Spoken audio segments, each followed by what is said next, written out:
Okay, Kyosuke, Lei, okay, Chuck, second. Have a seat. Okay, this afternoon we're going to be doing flashlight techniques, Koshi-No-Bo. These are about close to a foot long. Koshi-No-Bo, for those who don't know, it actually means hip of the stick. Koshi, hip, bow is 6-foot staff, and this is Koshi-No-Bo. Also, some people tend to get by the shorter ones. Kubotan. The first time I taught this class was back in the early 70s, and I actually used the term Kubotan, and I received a phone call from Mr. Tad Kubota, who was a bit perturbed that I was using the name since it was a trademark name. So I profusely apologized and asked him to come down to the studio, his studio. So I went down there, and he says, and this is one of the nice things about Jiu-Jitsu, okay? And he says, you can't use that term unless you've been certified by me as an instructor to teach Kubotan. He says, where do you learn the techniques? First I said, well, how do I become a certified instructor? He says, well, you got to take my course. And then he says, where do you learn all these techniques? I said, well, in Jiu-Jitsu there's a concept that's called empty hand. And I said, all of the techniques for the Kubotan are based on empty hand. He says, so that means you know all the techniques? I said, I don't know if they're the same as yours, but I'm sure there's a lot of overlap. And one of the nice things about Jiu-Jitsu, and my sensei, who was Jack Seki, believed in the concept of open hand, and that means that you can pick up anything, and probably within 15 or 20 minutes have a reasonable amount of proficiency with it in terms of self-defense, okay? Because you've learned everything empty-handed, okay? You know the concept, you know the theory, you know how the technique's supposed to work, how it feels. Now you're just adding something to it, whether it be Kubotan, Koshi-No-Bo, Jute, to an extent Nunchuk, Hanbo, Jode, Bo, Tessen, which are fan, okay, and pardon? Tonfa, broomstick, cell phone, umbrella, cane, book. You can pick up almost anything and have something that's reasonably effective within 10, 20 minutes, okay? Assuming you know the empty hand techniques, okay? That was as far as the discussion went with him, although I didn't go into that much detail with him. And after that one seminar, whenever I taught it, I called it Koshi-No-Bo, because Kubotan is a trademark name, and that is something you have to worry about. I'll occasionally find someone on the internet who's teaching Budoshin Jiu-Jitsu, and I'll usually just send them a very nice, either call them up or send them a very nice letter and say, this Budoshin is a trademark name, and unless I've trained you, you really shouldn't be using this name. And if I prefer you find something else, but if you continue this name, my attorney will get in touch with you. Not that I have an attorney. But you can always say things, you can say whatever you want to say politely, clearly, and people will get the concept most of the time. And they usually write back a very apologetic letter and say, I'm sorry, yada, yada, yada. And they correct themselves. But in any case, and it's the same thing with like you said, if you sell a book or video or anything, that's why all my stuff usually has a disclaimer in it, because I don't want to be responsible for what someone does. Okay, even if I taught them. No. But anyway, and it's very sad that you have to cover your derriere so much in life. And in some states, California for one, New York for another, more than others. You need to be aware that some states, you want to sign a release, that's nice. That's almost your death warrant. California, you sign a release, it's worth its weight in paper for the most part. And, you know, that's the way life goes. Anyhow, back to Kobutan.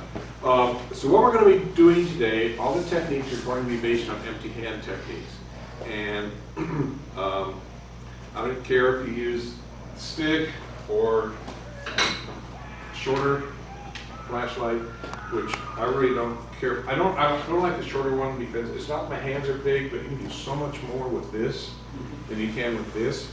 This is also great if you get really bored. You go down to a bagel store or a donut shop and put them on here and throw it. Particularly if they're stale and they good weapons. But anyway, okay. So we're gonna be using a flashlight, and I'm also a great believer if whenever you hold a weapon, well, we don't want to say weapon. There's some people in the martial arts community that don't like the term weapon, so we refer to them as defensive tools. Okay, but I'm a great believer in low visibility for defensive tools. Okay, and that's why I won't walk around. I mean, even when I walk around normally, this is how I'll be holding it. It's not out there like, you know, I can hit someone with it, okay? And so I will tend to hold it in a very conservative manner where I can bring it out if I need to, but you don't need it. If you're walking down the street, you don't want to have this thing in your fist like this because you're holding it as a weapon, not as a tool, okay? So, in any case, what else do I need to mention? Flashlights, pieces of wood, rolled up magazines, rolled up magazines, newspapers, Sharpies. So that's a special Sharpie. It's a special Sharpie. This one, after you have defended yourself, you can write information on the attacker's forehead. Put a big capital L. Loser. Anyway, all these things are not, in terms of safety in here, all these things are not flexible. Okay?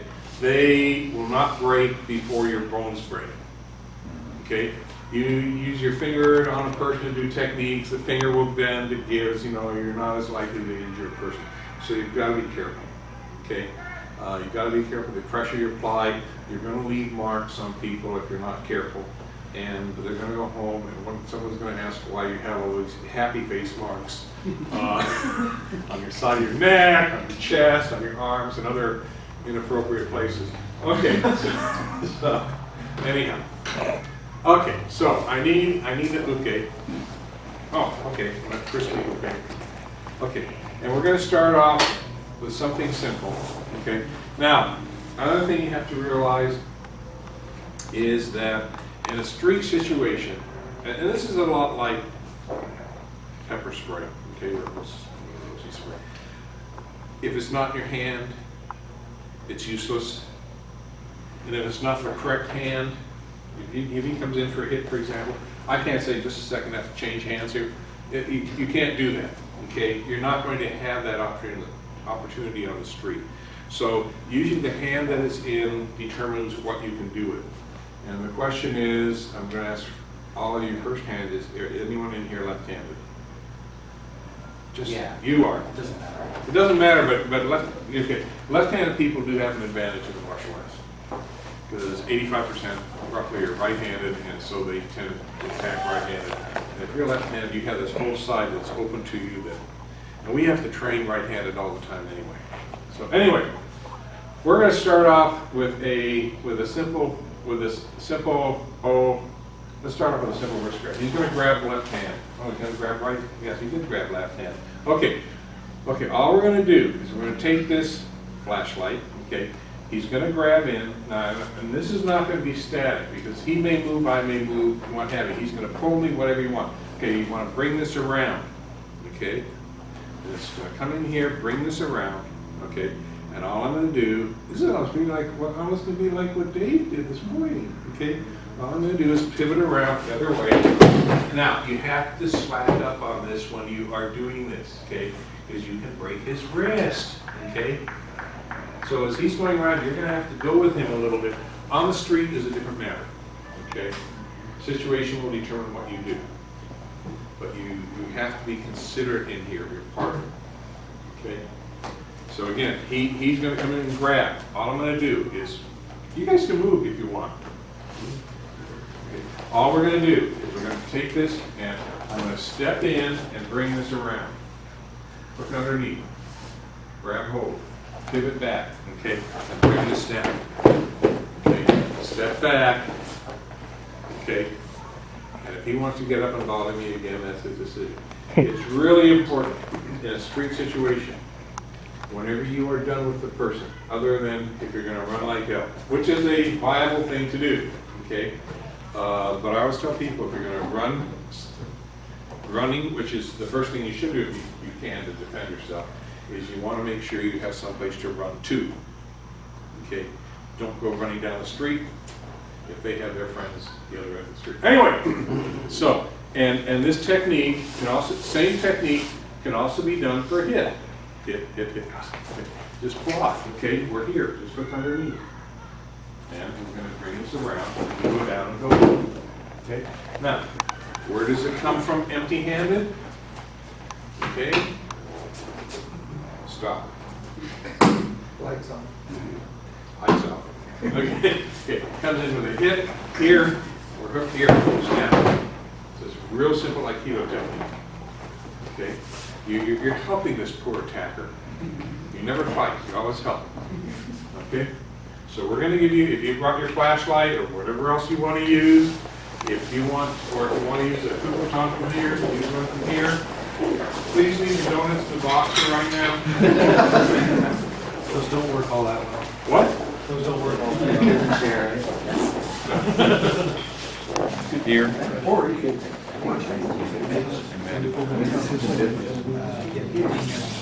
Okay. Oh, the same Like a whack-a-mole.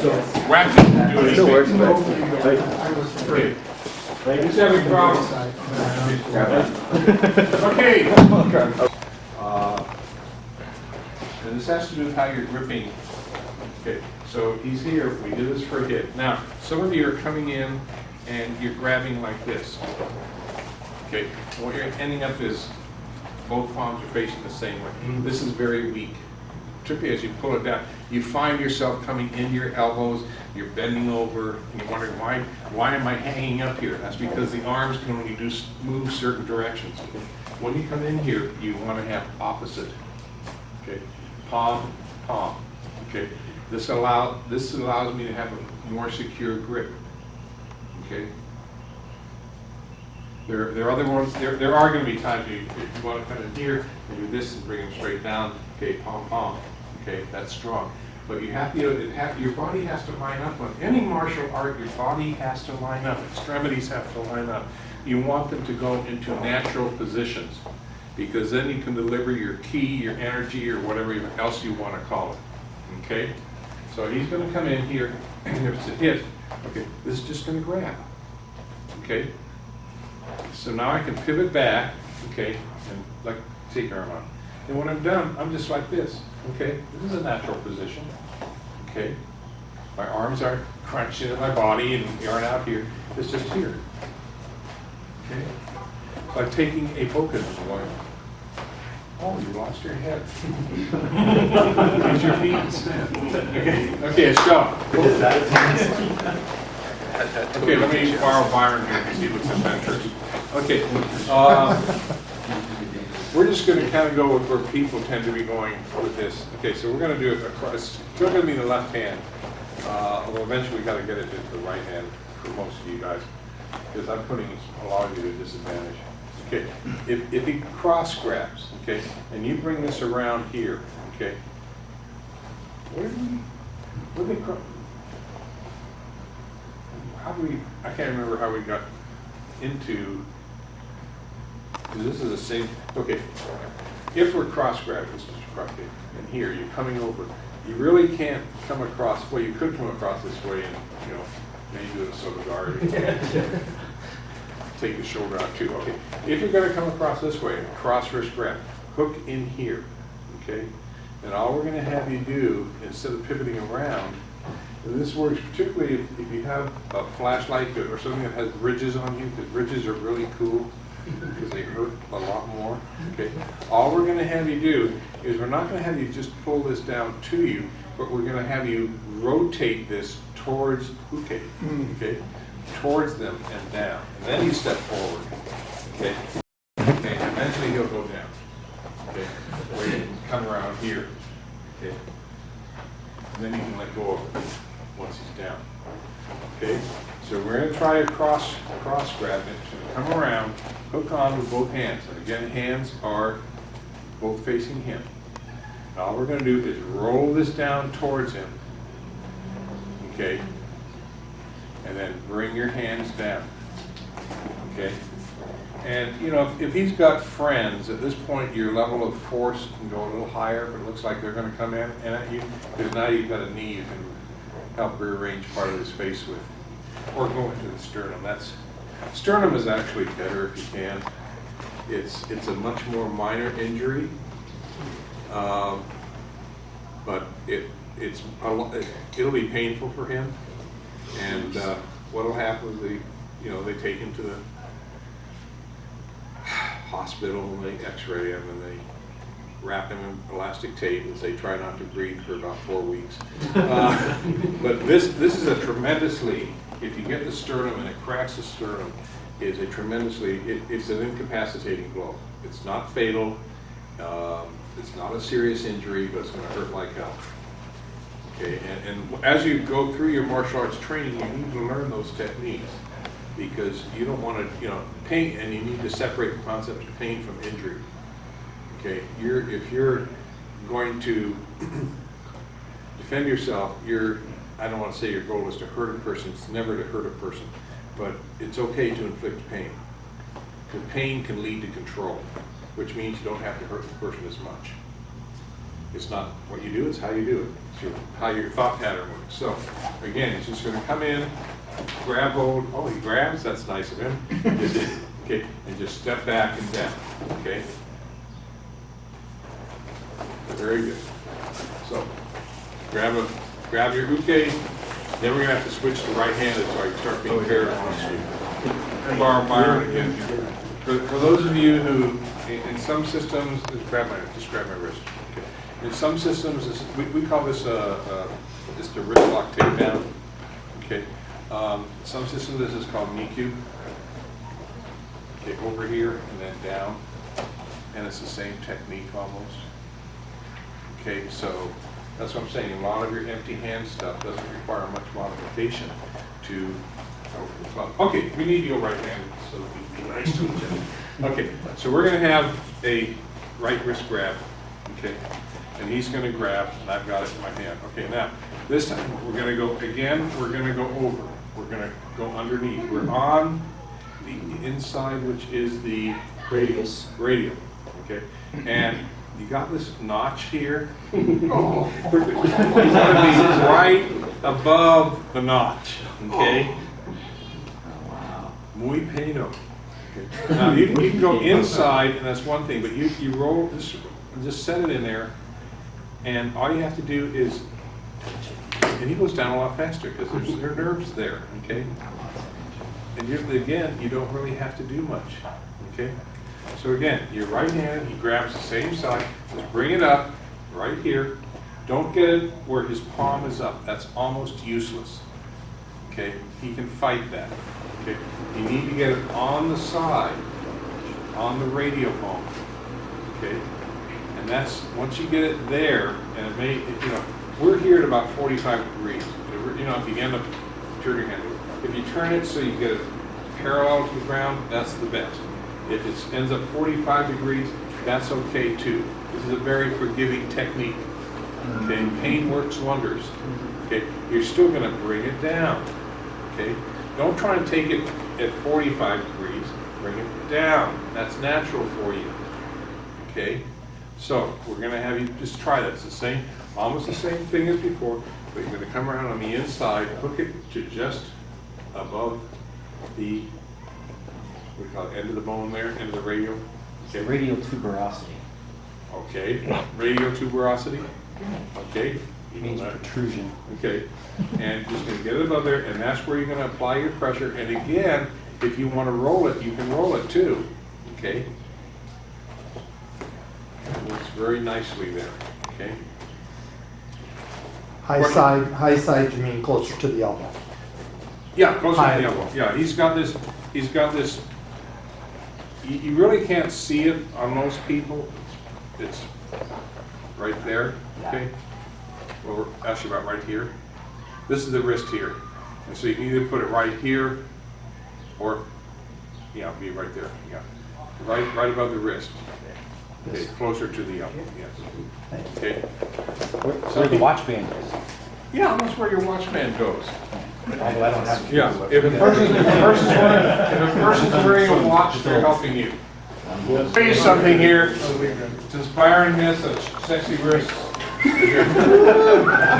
Get down, baby. When you're doing this and bringing this up, okay, if you allow a lot of room in here, and this is why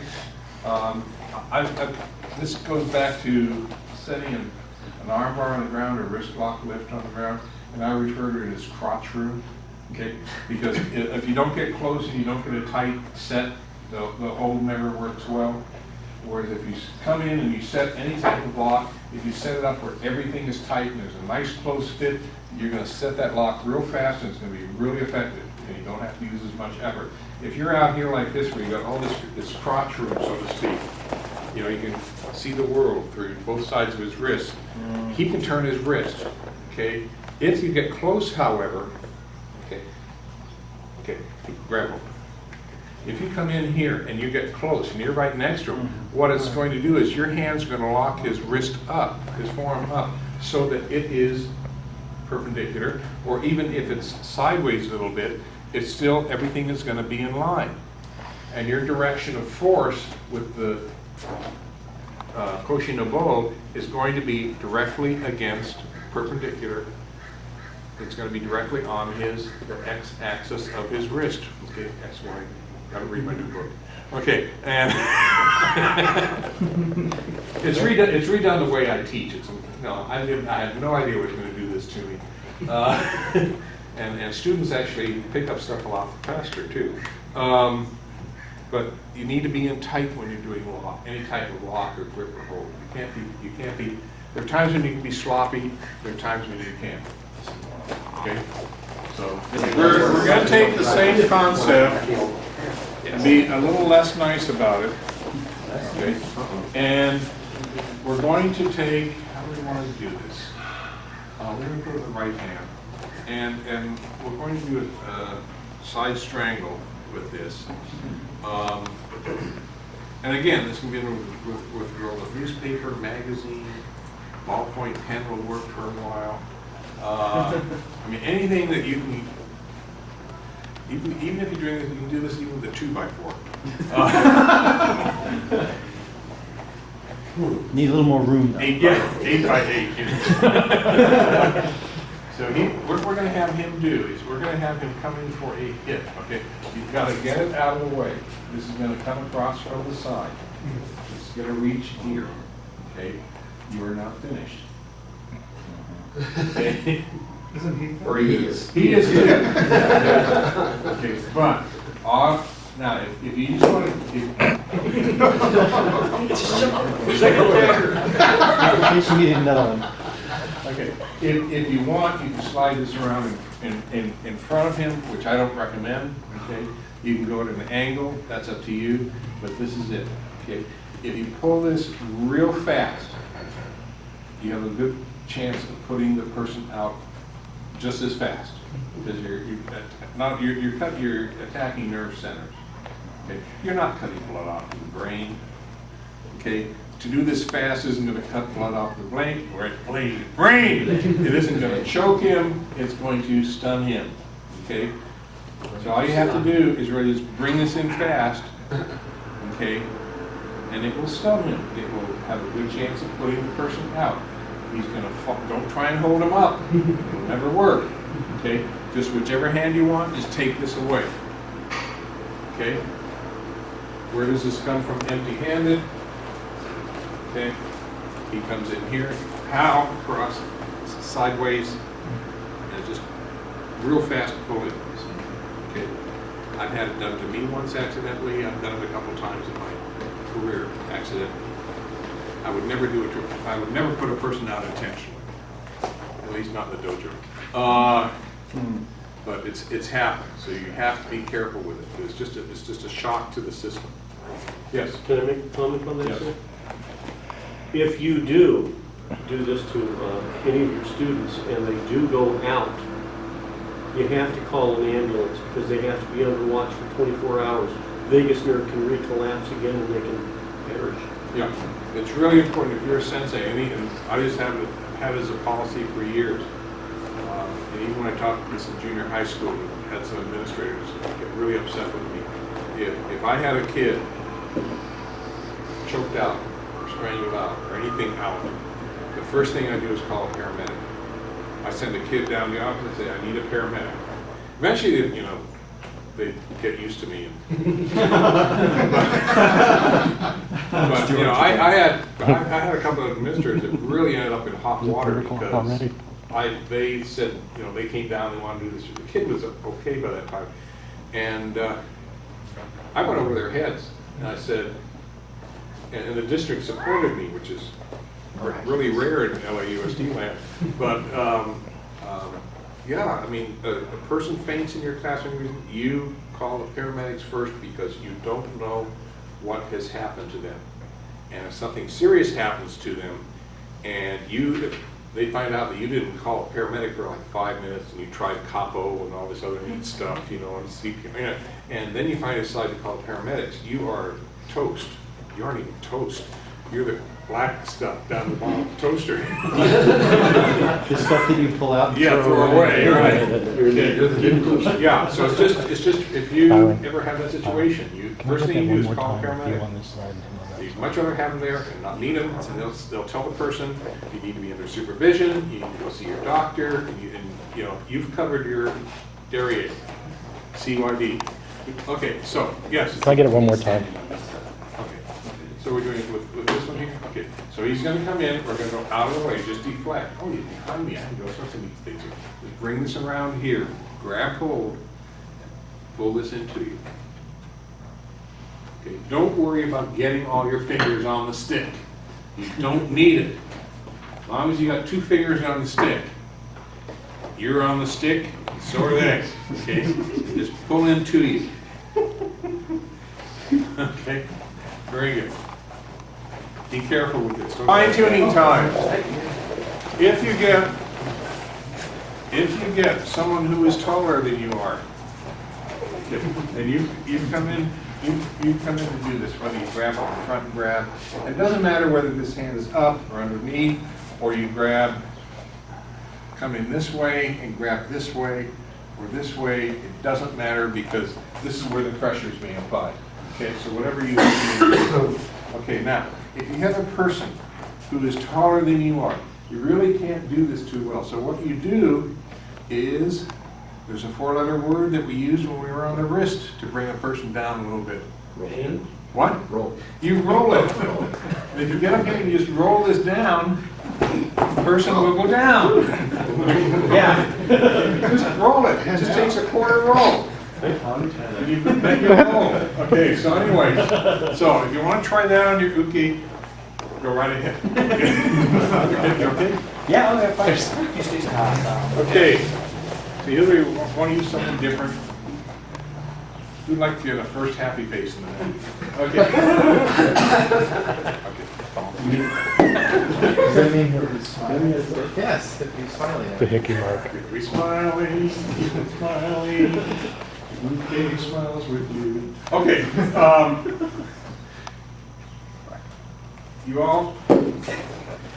all losing these suckers. You're all familiar with a person comes in with a hit, you come in your block to come and go for the nerve here or down here, any place, and you swing around, the person goes down, and goes splat. Okay? We just call it Shokawaza nerve attack because the Kubi Shokawaza.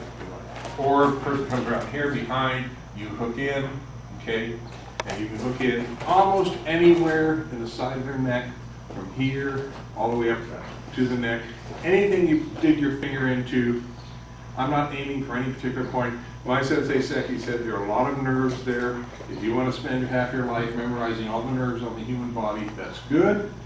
But in terms of being on the street, doesn't matter, okay? And if you take your finger and just hook in, you're going to get one of those nerve centers. And that's all that matters on the street, is you got to get one, okay? So, go to my third book. No, fourth book. Third book bombed. Of course, I told him that before I even wrote it. Okay, you're just going to hook in, pivot around, and again, it's the same footwork, and you're bringing the person down, okay? So whether you come in this way, okay, or whether you come in this way, it's all the same thing, okay? Okay, this is what's nice about Kubotan or ballpoint pen. No one sees it, okay? And so if he comes in here and I block out and I just come in and I can press any place I want, up to the neckline, base of the neck, or up into his throat, and I just come around, take him down, he goes in. Okay? Now this is a movement here, it's not just poking him and poking. Or he comes in here, I come around this way. Okay? Dig in and go down. Okay? Get back in the ready position. Oh, that's what I was going to start at the beginning of class before I got sidetracked with teaching. It's really important on the street. Okay, unless you're going to run, okay, you may be in a situation where either you can't run or for whatever the reason, you can't get out of it. It's really important. You need, if this person is on the ground, you need to get yourself back into a ready position. Look like you're ready. If this person is looking up at you, particularly if they had like a t-shirt on or something like that, and you threw them, and now their t-shirt is off and it's in your hands, and they're on the ground, you're trying to psychologically intimidate this person, okay? And it may prevent them from coming up after you. And I had years ago, he eventually became a black belt. When he just got his green belt, which would be his first 6Q, the guy stood about 6 something. Remember Tony Gibbon? Yes. Okay, when he just got his green belt, this guy was a beanpole, okay? And for some reason, unexplained reason, there were 2 guys fighting out on the street, okay? One guy was beating up on another, as David said, must have been the same 2. And Tony goes over and pulls the guy off. And he steps back into his ready position. This guy can almost do a halfway decent hip throw, okay? And the guy decides to take a flying snap kick at Tony. Tony, at least his brain was working, ducks. Guy goes over him, lands in a pile. Looks around, there's Tony in a ready position. Guy took off. Anyway. Okay. That's why ready position is important. Okay, it's a matter of intimidation, letting the other person know you are ready if something else is going to happen. Okay, and you're standing up now, so you will probably be standing up the second time too. Okay, so we're going to have you again. He's going to come in here, out of the way. You need to come in now. When you come in, if you're going to work inside, you come inside a person. Don't come in this way, because if I block with this hand and he decides to hit with it, this is not cool for me. Okay. You want to come in sideways because, number one, I'd much rather be hitting the side of the head in the face. Okay? And secondly, if I can get this up in here, I may be able to block the hit anyway. Okay? Don't come in straight in. There are exceptions to every rule, but for the most part, it's not a smart thing to do. Okay? They come in here, take him out this way, or he comes in here, this way, just hook it in, and some people like to hook this way, some people like to hook this way, some people just like to grab it. Whatever you're in the mood for, that's what you do, okay? Jujitsu is a very forgiving art, okay?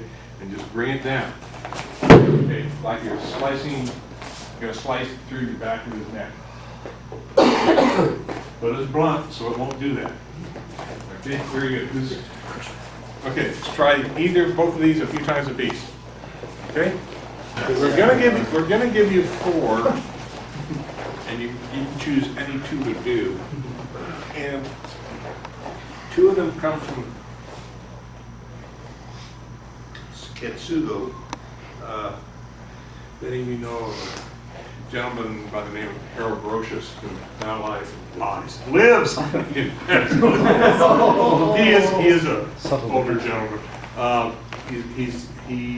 They're actually, I think, 3 or 4 different Ketsugo systems in the U.S. Okay, and they're totally different from each other, which is what's really amazing. And he has his own Ketsugo, and the stuff is not nice. It doesn't look artistic like traditional arts, but amazingly it works.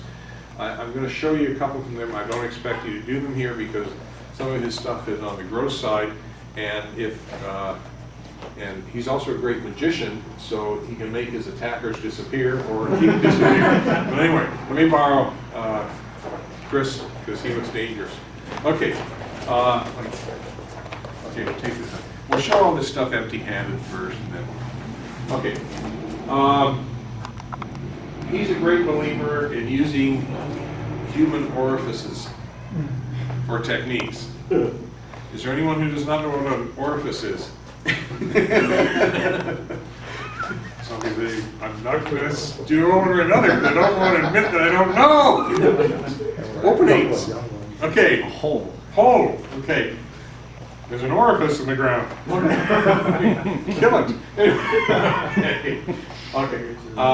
And you can do the same thing with, again, your Kubutan, pencil, lipstick. Okay. Well, you use lipstick. I don't want to make that. Well, someday you might. And at least with that, they can easily identify the guy. And that is with your index finger. He comes in, or he's grabbing you close, whatever you take this finger and stick it up their nose. Now this isn't nice, but on the street you don't have to be nice. Just stick it up their nose. It's not going to cause any serious injury. It's going to be very painful. It's going to be really bloody. Okay, but they've got lipstick and like deep blue or something like that. Okay. Look for the guy with the bloody nose and the blue lipstick around him. Okay, or you can, again, if he comes in, particularly if he's grabbing you, pull them in, you just take both your fingers and stick them in the person's ear. Okay, and you'll be amazed at how fast a person will let go. Okay, if you want to make it more joyous for them, you stick the fingers in and then you turn towards you. Okay. Again, it's not a serious injury. You're probably, there are going to be some damage there, but nothing life-threatening. But they will let go of you, and they will back away from you as fast as they can. Because in addition to hurting, it's annoying as hell. Okay, so you've got those two. Okay, you also have this little notch here. It's called the jugular notch. God put that there for Jujitsu people. Okay, and you take your middle finger and you can push back. If you want them to go back. If you want them to go down, you get behind the jugular notch and you push down, and the person will go down. You also get a great gag reflex out of this.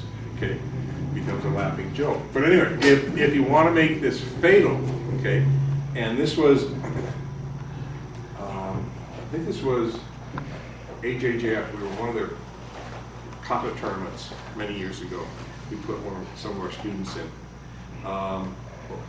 and they, for them, you go through. They were doing a freestyle kata tournament, unlike ours, because all the forms were decided ahead of time, and our student from the beginner's division had to do something for a choke, and so the kids came in and did this number. And if you go in and thrust, it can collapse the larynx, which tends to be fatal. And all the judges, all of a sudden they stop and where'd these kids learn this technique?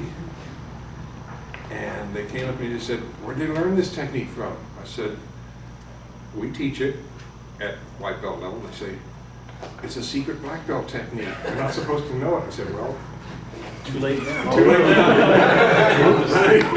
Anyway, so you got that one. The other one you have, and you should try this once, okay, is you take your hand, this is known as a gingatsu, okay?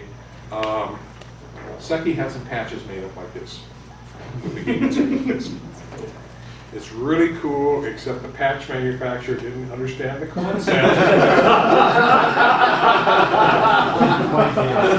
And he had like 300 patches with half a piece on, which he couldn't use. But anyway, you don't hit anything hard with this, because you will break your finger.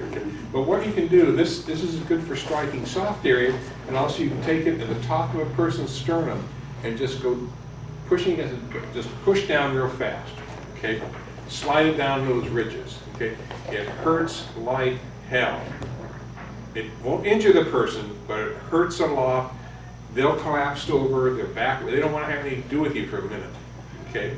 And these are all things you can do that really don't hurt people, okay? You don't have to do heavy duty stuff to people. Now,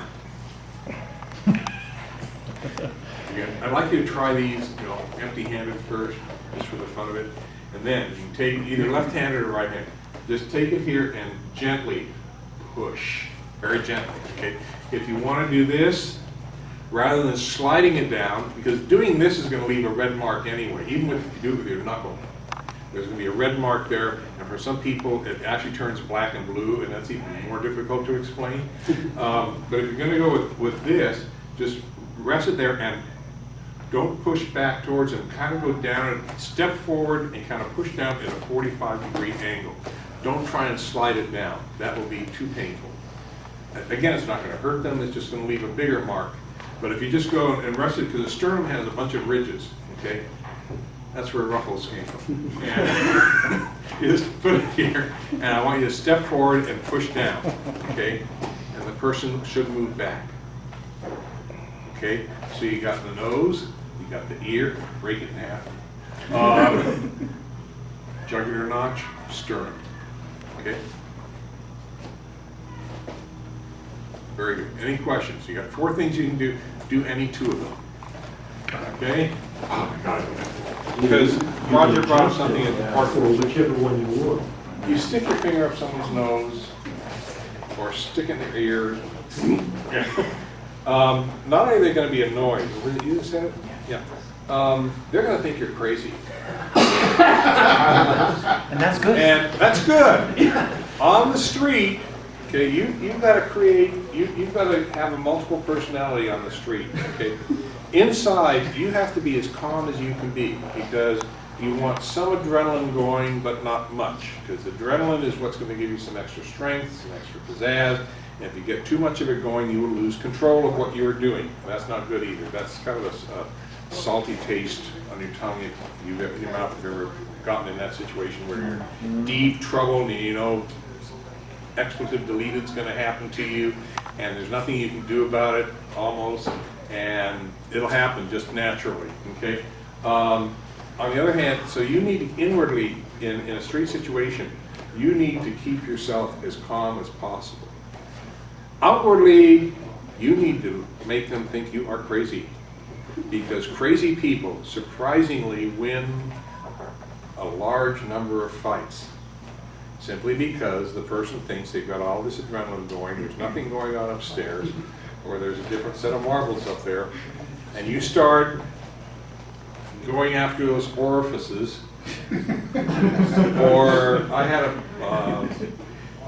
what was her name?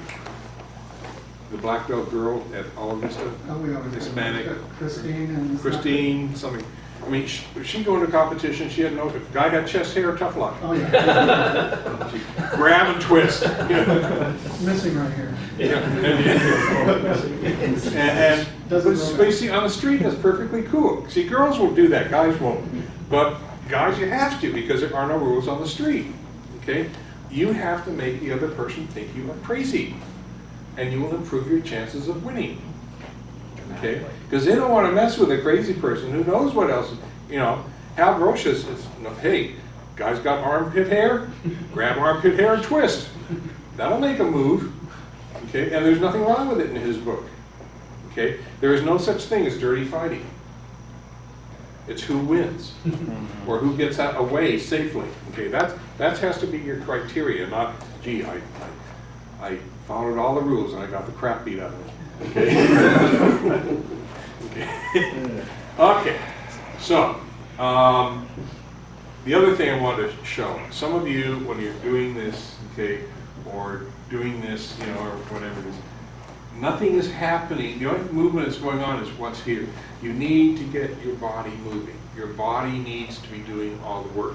This isn't going to do much, okay? What you have to do is step forward, okay? Get your body behind it. If you're going to twist, twist and step forward, okay? Don't just twist, okay? You got to move your body. Your body will do 90% of the work for you, okay? So when you're doing these, whichever two you choose to do, move your body, okay? You don't see either with Sensei Dye or myself that we just stand here and people are, you know, with you and the other gentleman. I mean, David got exhausted just moving around. And it was all key movement, okay? But it's still, you have to move your body, okay? You don't want to be a target. Okay, so let's pick this up on this again. Okay, and this comes from Kitsudo too. You might want to learn this in case you get some guy who gets too friendly with you.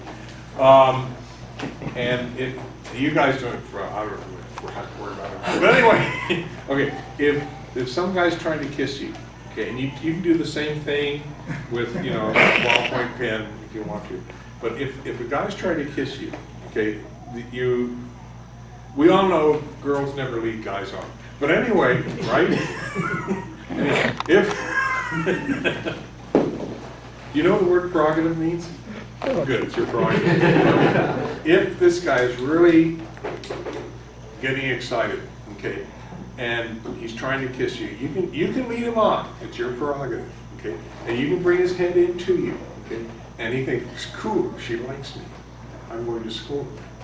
Just bring your thumbs down and get them right inside the corner of his lips, okay?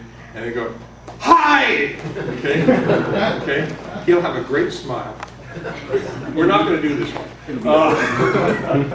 Okay. Because you can only do it about 12 times. You just come in on the inside. Don't go in towards the inside of his mouth, but go along his cheek and just rip up, okay? Is it a nice thing to do? No. Is it gross? Yes.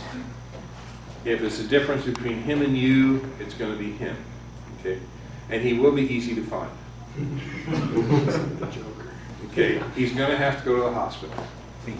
Okay, and all they have to do is look for the guy with a big smile. Okay, but it's not that difficult. What makes a lot of stuff difficult for us to do as martial artists and Jiu-Jitsu is up here. Okay, and you need to get out of your mind. It's nice to do. It's not nice to do.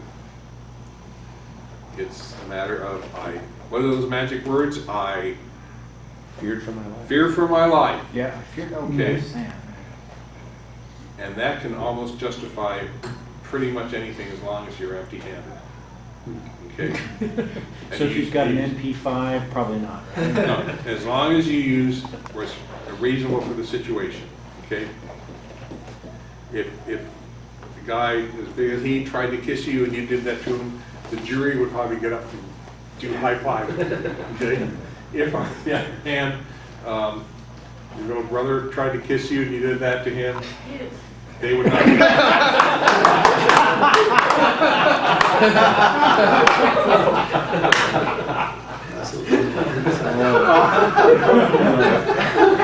Good response. You would probably go to jail. Okay, anyway. You don't want to go to jail for your little brother, do you?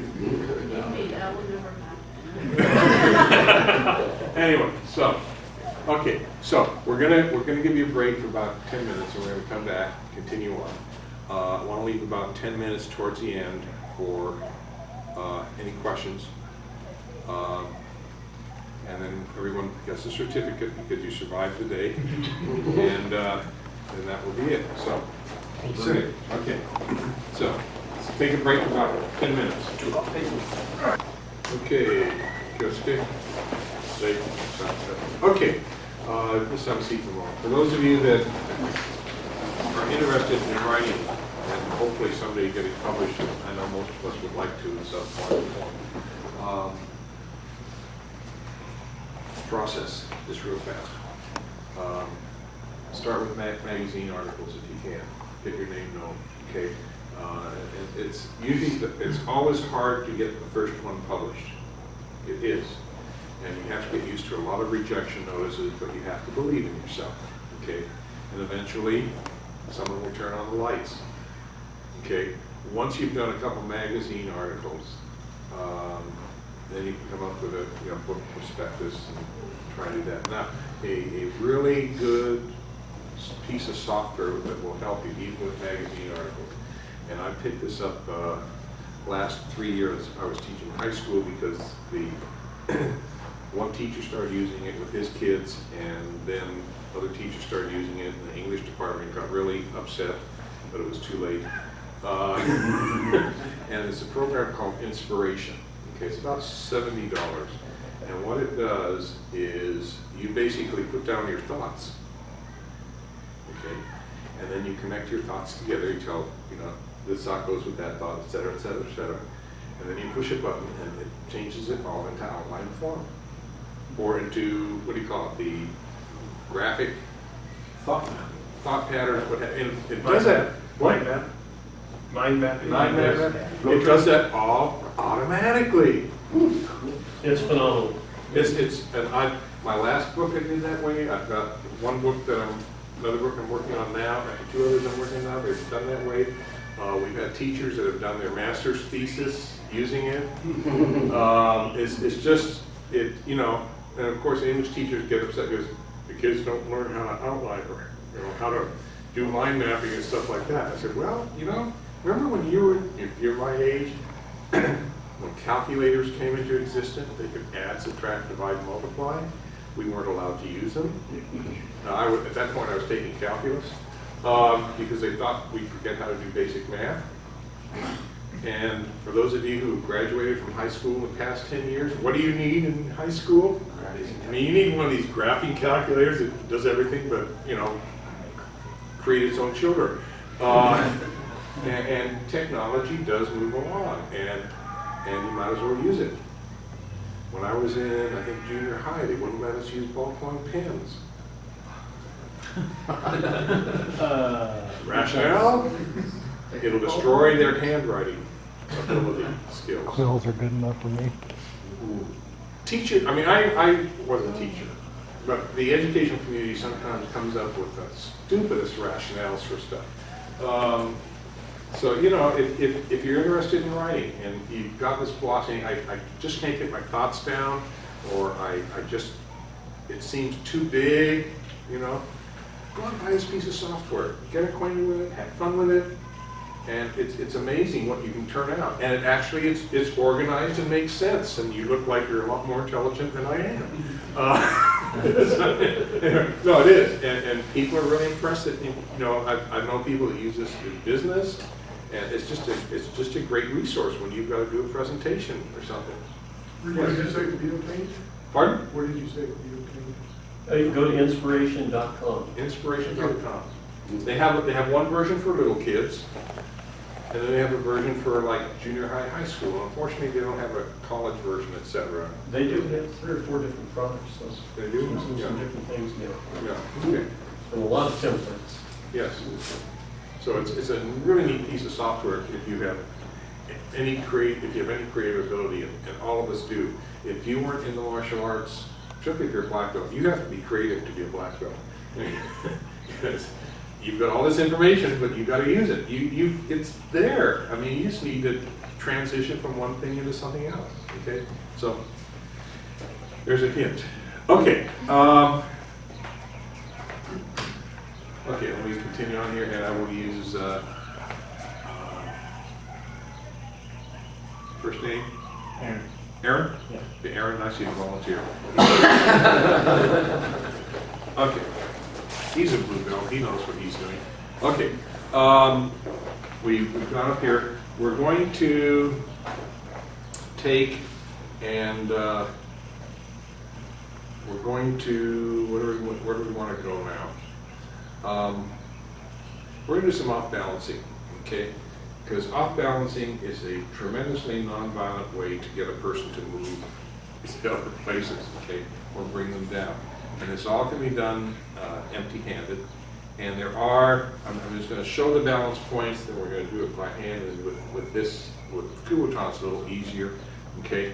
If you go down persons, their neckline and across their armpits, here and here, you've got, let's just turn this around.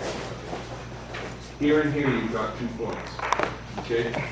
This is the same on every human being, okay, so it doesn't matter whether tall, short, thin, fat, what have you, okay.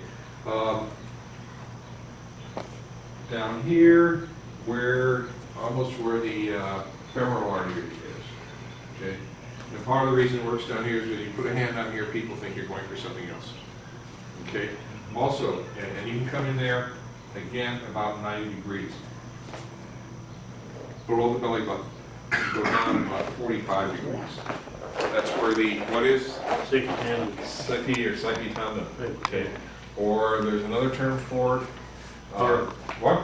Your hara, okay, your center of balance, what have you. That's it on the front, okay. The back, okay. You have, actually you need to go for here, here, or here, but upper back isn't too great to use. But God gave everyone two sets of cheeks, okay. And we're going to use these cheeks here, okay. And you just take your hand, rest it on the cheek. That's why it's built the way it is. God put that there for our hands. Guy's not getting pregnant. Camilla's going to get even with me next Thursday. No, I won't be here next Thursday, will I? Maybe you'll forget. Okay, but if you take your hand and just push down and in, that'll off balance the person. Or on this side. And you can do this with either hand. Just don't do both at once, okay? Some people said go for the middle. I don't like the middle because to me there's too strong of a base there, okay? Now, so if you want to move a person, okay, and this is, if he's coming at you and you just want to get him out of the way, rather than grabbing the person and struggling with him, is they can come to you or you can come to, you just grab and turn, okay? That turns them, okay? It's simple, okay? If you want to bend over, you have to use what are called opposites. You have to do a pull-push or push-pull. Okay. LAPD is even starting to use this to get people down. Okay, surprisingly. Okay. I'll show that one to you in just a minute. You can come in here, push and down. Okay, and that again can turn them around. You can go either side. Don't do both at once. If you're from behind, okay, and then bring them around and down, okay? You can go from behind. And this doesn't hurt the person, it just messes with their balance, okay? Now, if you're going to use your trusty flashlight, okay, you can simply come in and you're here, and you're simply going to push, okay? And then you can come up, take them out. No. Okay, or you go for a nerve here. So you can have fun, go for the nerve, bring them back here, and then you're set. Okay? By the way, if you're ever going to grab someone into an arm lock from behind, don't go around from the, because this requires muscle. Okay? He can fight this. Okay? Okay? And use this rather than your fingertips to bring the person down or turn them around. Okay, because if you're in a street situation, and I know most of us in Jiu-Jitsu and Judo and other times we go down other arts that go down the ground, there's a tendency to have the person facing up, and that's if you're in a street situation, that is not good. You want them face down or facing away from you. Okay, and standing.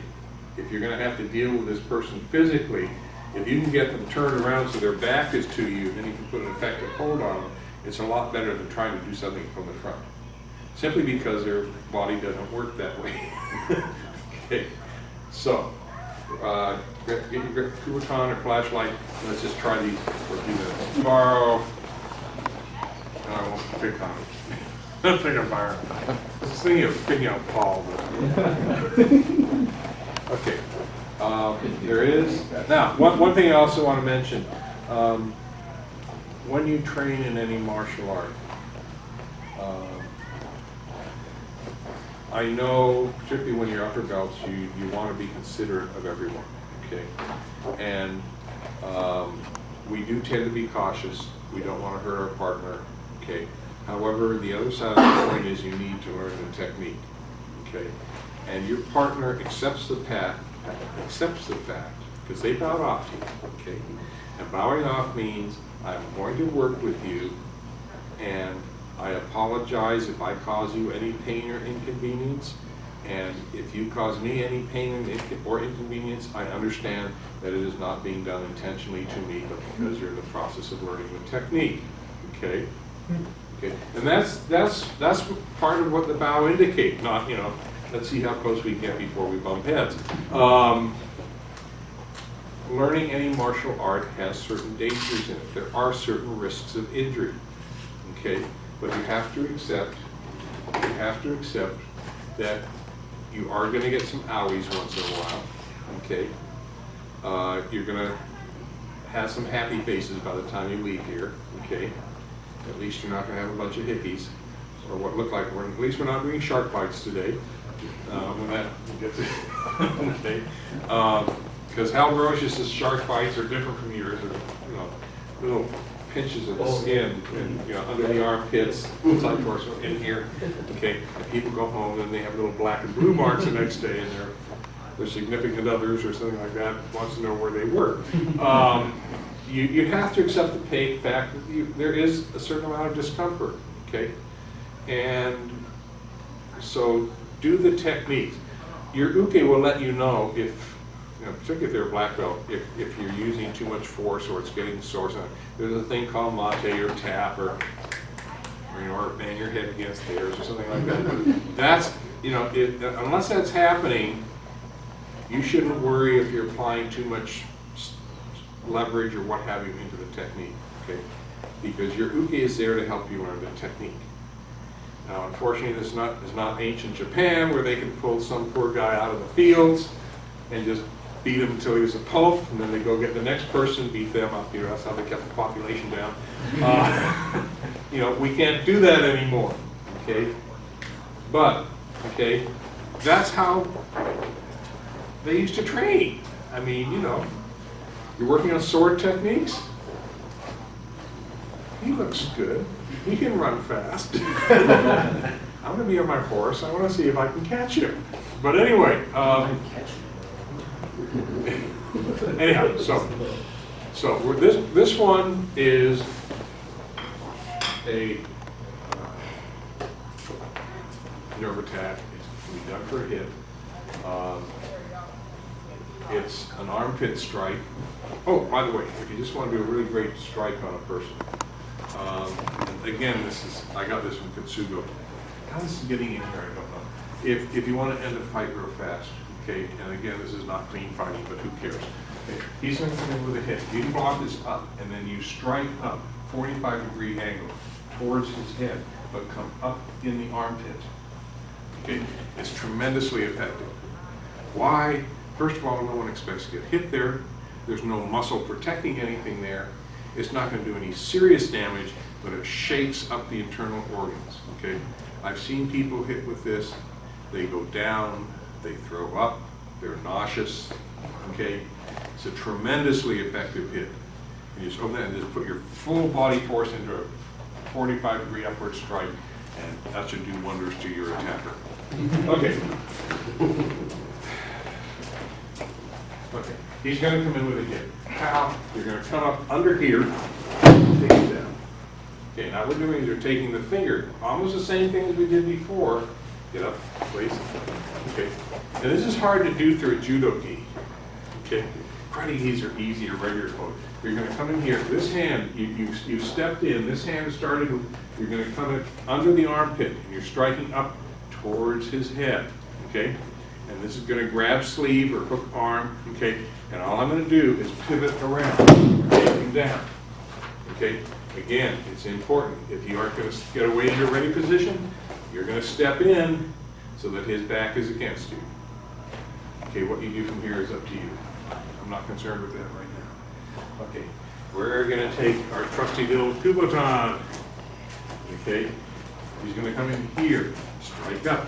Okay, now he can stick it in his ear. Okay, or you can actually stick it right in front of his ear and press down. That will hurt like hell. Okay, pardon? Behind here. Behind the ear will also hurt. In front of the ear is actually more painful. You can also, you know what's coming here, heel of the foot. You can also, if you want to torture them, we're not going to do the heel of the foot. We're going to use a Kubotan, come down into the armpit, okay, and start jerking it. Okay. This usually causes a person to laugh. I mean, this is just so annoying. You start jabbering it, you know, because you can do this with the heel of your foot too, okay? And the person will just, it's uncomfortable as hell. And they will just start laughing because they can't keep from laughing, okay? Which is really great on the street because here's this guy that's, you know, what's his problem? He's laughing, you know? So anyway, so again, he's simply going to come in, pow, under the armpit. Okay, do this carefully. You're going to go for the ear and push down. So put it there carefully. Okay, I don't want you to miss it. The earwax on that. I don't want you to, I'm not concerned about the ear. I'm concerned that it'll slip off and get the eye. That's my concern. So do that carefully.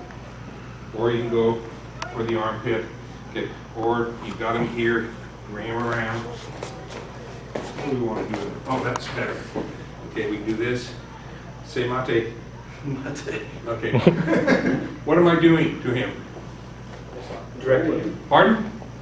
Directing him? Well, I'm not directing him. It's almost a wrist lock, but what am I doing? What am I doing? Down on the top of his wrist. Oh. It's a wrist press. Yeah. So what I'm doing is a wrist press. Okay. Now, by the way, if you get someone who's down here, you don't. Two things. If you get a person on the ground, then we got to be going. Kirby has to shut up. Okay. Number one, if they have an arm under them, tell them to get it out and do whatever you need to do. Get the arm out, sir. Thank you. Okay, sir, please turn the other way. Okay, you want them to do those two things. Why the second? First of all, they'll be more comfortable. Okay. Secondly, it puts his shoulder closer to the ground. So if you have to do anything else, you're set to go. You don't have that crotch space, so to speak.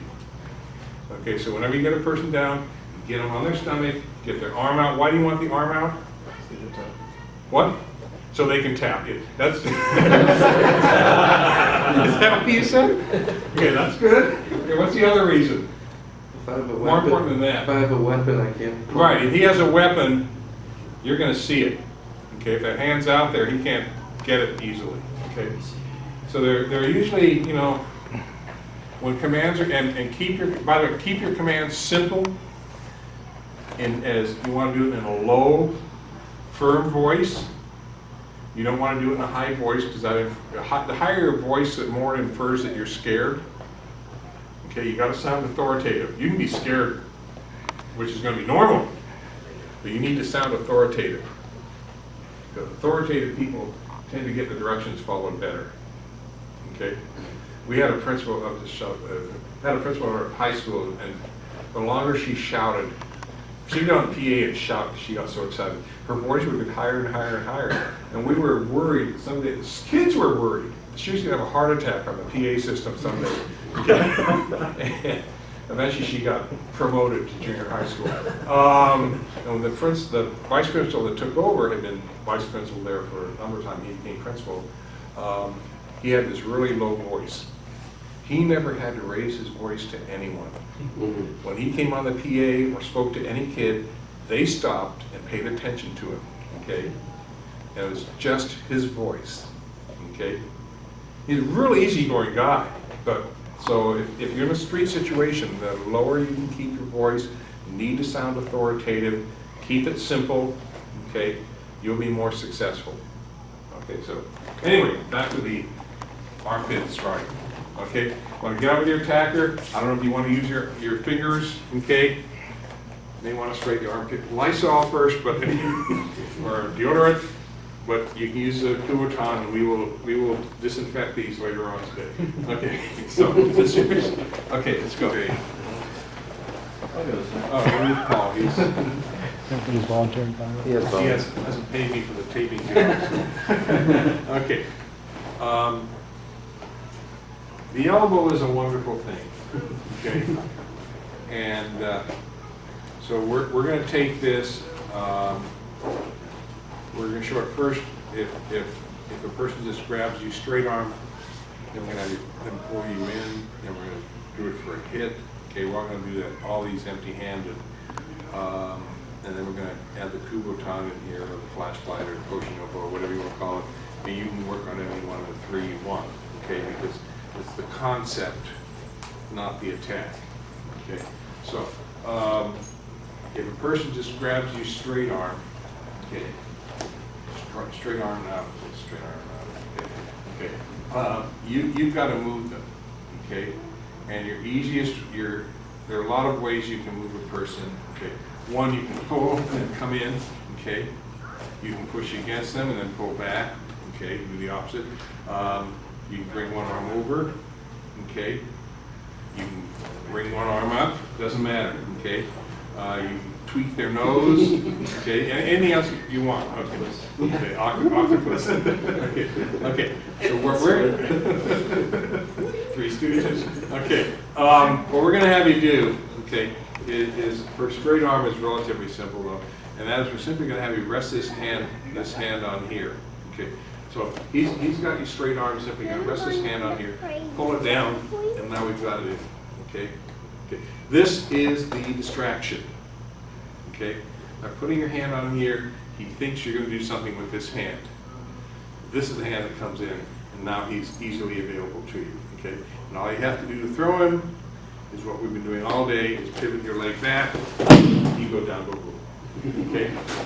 Okay, just hold on to everything. If he pulls you into him, he has done pull me into him, he's done the work for me. Okay? Just bring it up, down. Okay? If get my E messed up. Okay, if he's gonna come in with a hit, okay, hit, kind of hook around, pull it in towards you, down. It's almost like a shoulder lock or a takedown, but going to the side. Okay. And all we're doing here slowly is he comes in, block, cup your hand, Sara, down, pull it towards you, and pivot your left leg back. He goes down. Okay. Yeah, so it's just a shoulder lock. It's like he came in for a hit, pound, and went down like this, and set this up this way or this way or this way. You know, half a dozen ways to shoulder lock your brother. Yeah, it's a shoulder lock, but we're taking it out to the side. But anyway, okay. So those, I'm assuming you know at least one of those. With this, it becomes relatively simple. All you're simply going to do is going to come with a hit, for example, is bring this in around underneath. You don't even have to pivot around. Okay, you just need to pull it down. If he's going to grab you, okay, he pulls you in, cool. Pull it in. Okay, just pull this, okay, like pulling a bow. And look at him go. Okay, if he's straight arm, okay, here, and you're going to come in, okay, jerk out in, hook this, bring it in. Okay, now from here, if it's from a straight arm, I can't really get him going this way because now I'm locked up here, but you've got that beautiful head that's sitting there. Okay.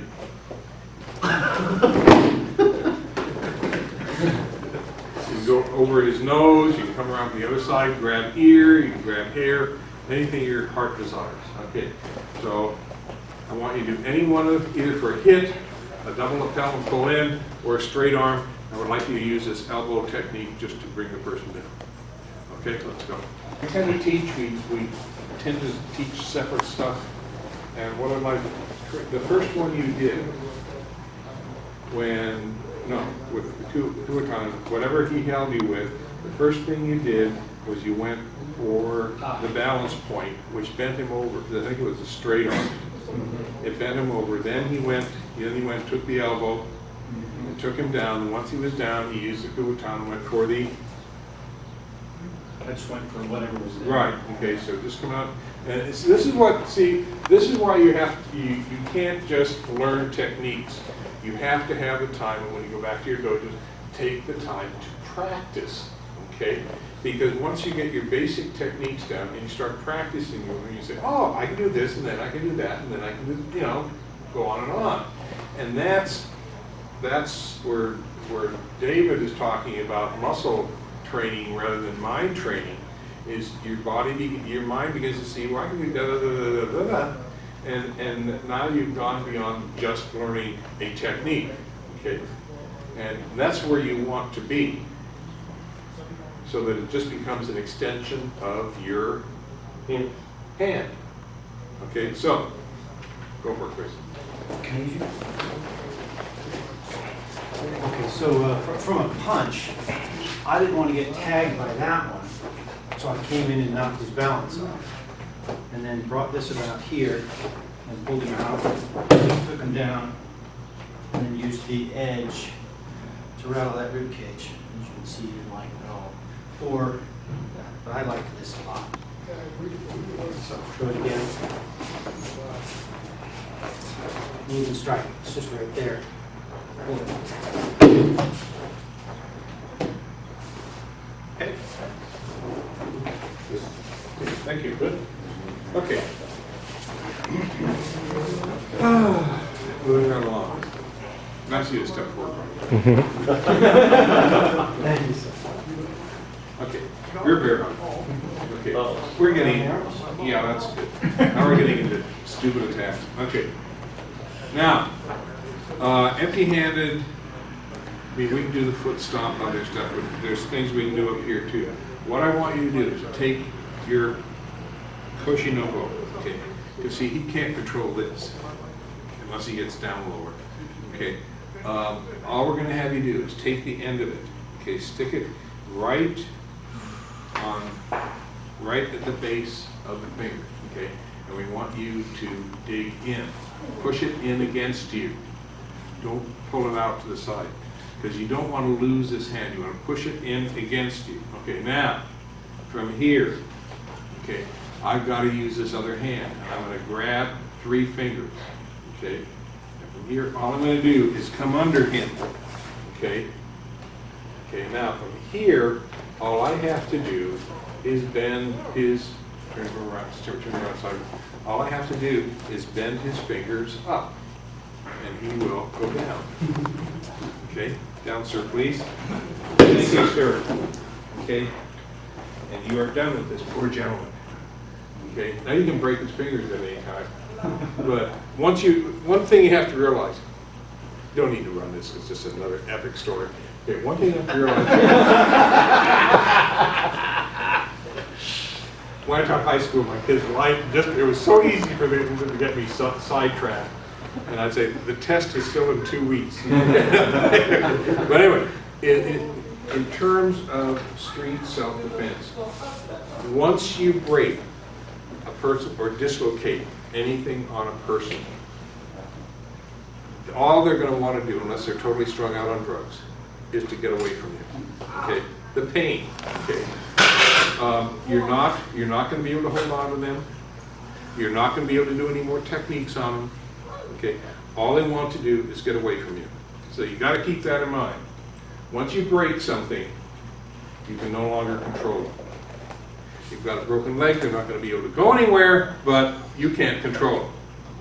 Okay, and if you try and control them, they're going to have a lot of adrenaline, a lot more adrenaline going on in their system, and they can do a lot of damage to you. So you got to keep these things in mind. Okay, because it's like an injured animal. Injured animal is far more dangerous than an uninjured animal. They both can kill you, okay? But an injured animal will be more likely to, okay? So, again, all we're gonna do is get up now, sir. Okay.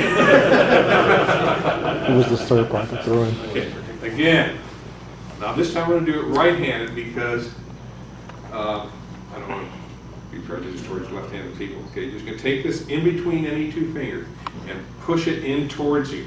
Okay, push it in. Once you get the hand off, grab 3 fingers. Okay, bring it down to your side. This arm is still in here for the fun of it right now. Okay, bring it down and around. How did we end up with this? You went underneath. What? You went underneath before. Thank you. Yeah. He appreciates that. Okay. And all you're going to do is push down towards the hand. Now, if by some quirk you end up coming out this way and you say, oh my God, what am I going to do? You still got this in your hand and you can't drop it, or say, can we try this again? Now you're going to come up, either go for that nerve or you can go in here and take it down.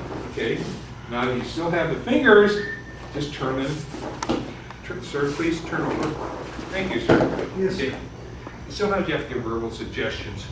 Okay, and you're back in a relatively safe position. Okay? So, you got this in your hand. If you do it wrong, okay, one of the nice things about Jiu-Jitsu is you can do stuff half-ass wrong and you'll still end up with the technique. Just believe in yourself. Okay. Is that another definition of Jiu-Jitsu?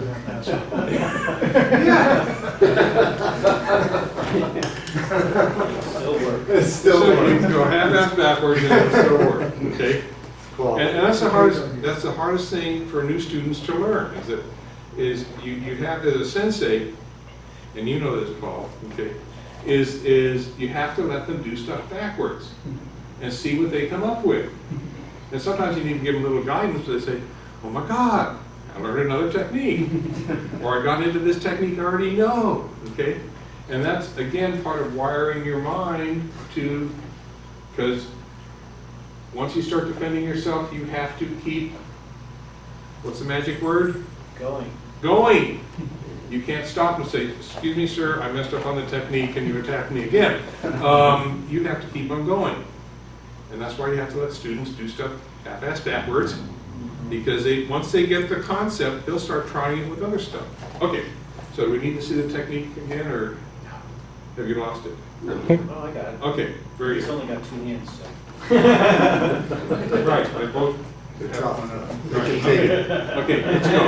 Now, if he doesn't let go right away, again, that digging and rolling works wonders with the corner, with the edge, okay? With the wood, this is going to hurt so much better because these are rounded. That's not. These are nice. Then I got to tell you a story about this. Contacted who makes these? The Mag-Light. Really neat letter back with it. Okay, let's go.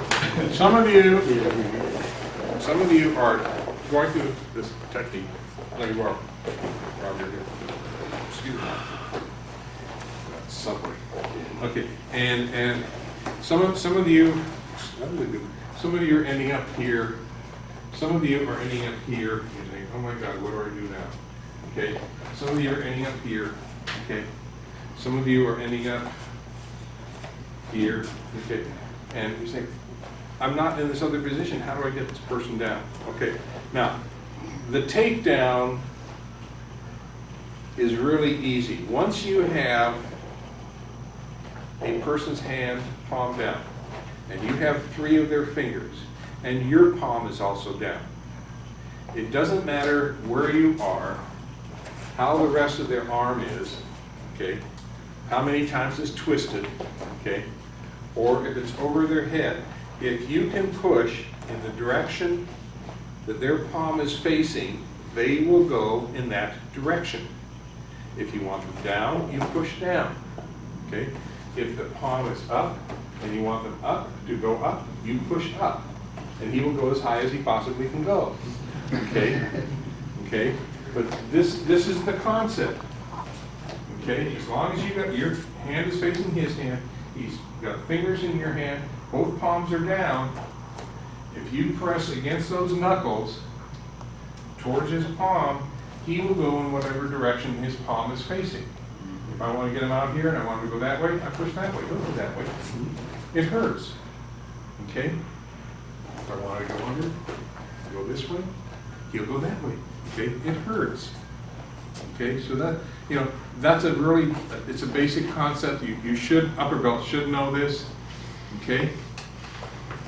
And what's the name of the technique? There's no name to the technique. It's just the technique. Something up. Three-finger. Yes, a 3-finger palm, strike, reach, press, get them to go somewhere because it hurts technique. Okay? Three-finger come along? 3-finger come along. I mean, call it anything you want. Okay? So I'd like you to get back out here and do this. You're not having any problems getting out. You're just getting frustrated. What do I do with this hand now that I've got 3 fingers? Okay? And you have to realize you have a lot of control over this person. So use it. Thank you, sir. Thank you. Break up. We need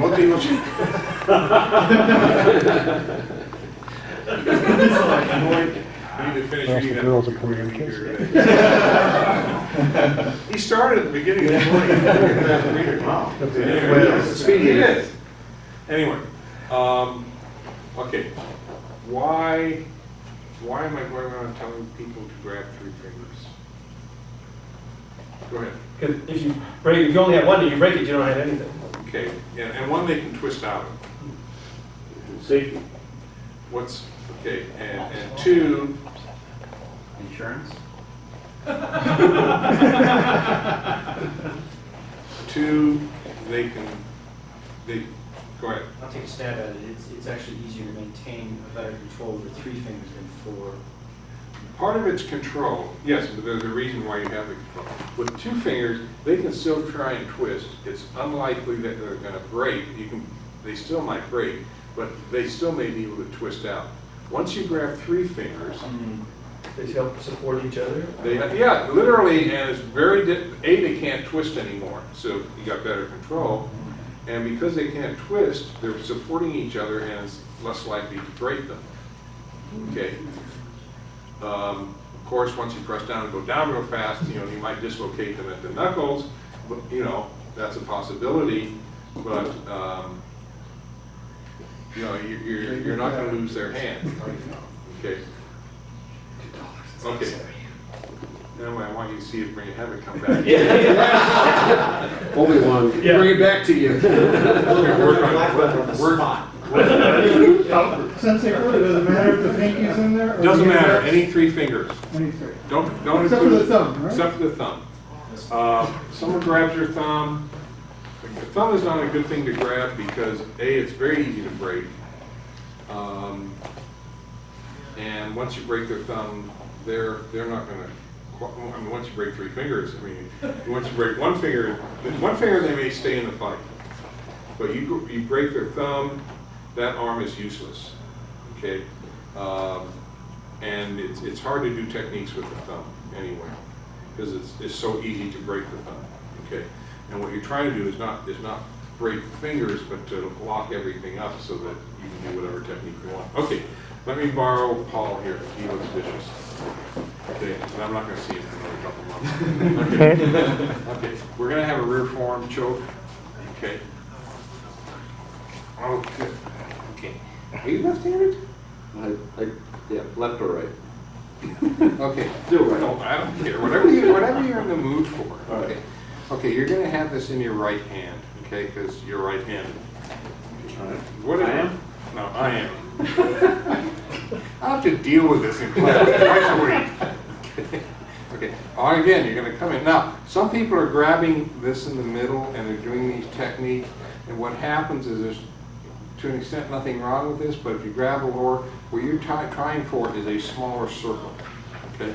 And if you grab in the middle, this is going to make a larger circle. And for those of you who are up on Professor J and have trained in Jiu-Jitsu extensively, you know that as you get better, your circles get smaller. Okay, and that's one reason I'm having you grab towards one end rather than the other. So I didn't get their names until today, are done in my wonderful, easy-to-read print. Okay, so David Dye. Okay. So you signed your own? Yes. How about that? I didn't know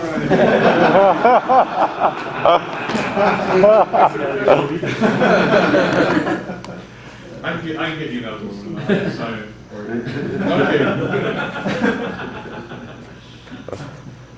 That's like the AJA, sometimes they'll issue a certificate, and like, you know, if it's one of the top people, they get a promotion because most of the certificates are rubber stamps anyway. Person gets a promotion, his name is down at the bottom of the signing for it, you know, which is not cool. Which is one reason we're changing the certification person. Never got the concept, and she was doing this for about 20 years. Paul Hayes. Hey. Byron Davis. Hey. Roger Quinlan. Yes, sir. Thank you, sir. Camilla Lucero. Wesley Watkins. Aaron Diarza. Chris Macvidas. Emmanuel Reyes. Paul Keller. Michael Langewisch.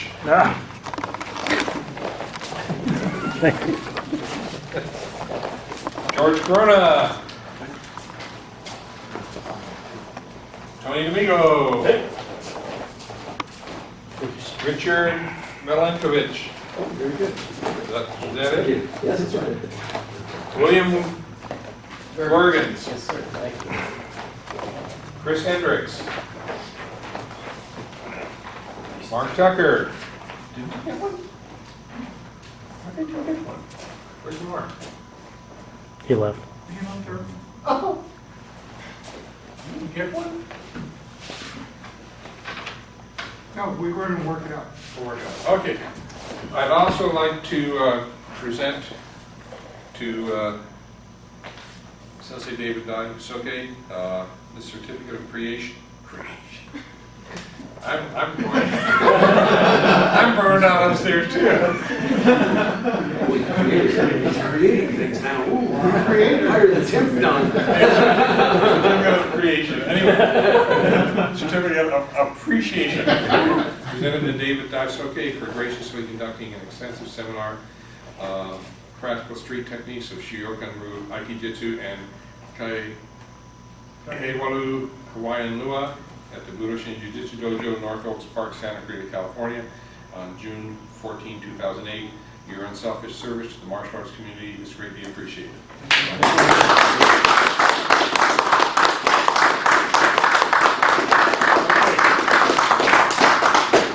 We have a couple things we need to do before we leave today. We need to get all the mats put away and they go in there. We need to get this place completely cleaned up. So I get my $750 deposit back. This is Santa Clarita. They have I'll take care of that very for high you. levels of expectation. And I'm an instructor here. Yeah. You're not going anywhere. I'm not going anywhere. $750. We're non-profit, $750. Anyhow, so you put it on your credit card, you'll get it back faster.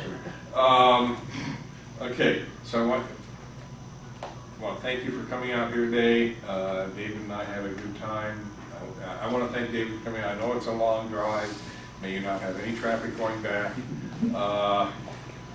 May you not have any traffic going back. Well, I'm just going through the hills. Right, and Tony, may you not have any traffic going back. Who else? George has a ways to go. Pasadena? Montclair. Montclair. Oh. Okay. But anyway, I want to thank all of you who came out here today. I wish it was cooler. But that's about all I have to say. So, let's all rise. Okay. That's good. Wait. Okay, just one thing before we leave. David Dye has a lot of neat stuff here to sell. He doesn't want to take it back home. So buy it. I also have a lot of, t-shirts, videos, books, small children. No. No. Got an alphabet. Federal judge. You don't know about that guy. Uh-huh. Oh. Yeah. You don't know? Nice Circuit Judge? Ninth Circuit Court Judge very recent. overseeing a porn trial. Yeah. Oh, yeah. Stuff, Yeah. his own website? Oh, Yes. So he asked for an investigation of himself? Yeah. Yes, and which was the right thing to do, and he was actually under consideration, I don't know by whom, for, they were looking at him for possibility for going to the Supreme Court. But anyway, this is only in America, only in America. We're gonna put them into that. Okay, That's how they but got 'em. life goes on. Why you have a good weekend, and please buy our stuff, because I don't want to take my stuff home either. And that's about all I have to say. So, Yosuke? Right? Take care.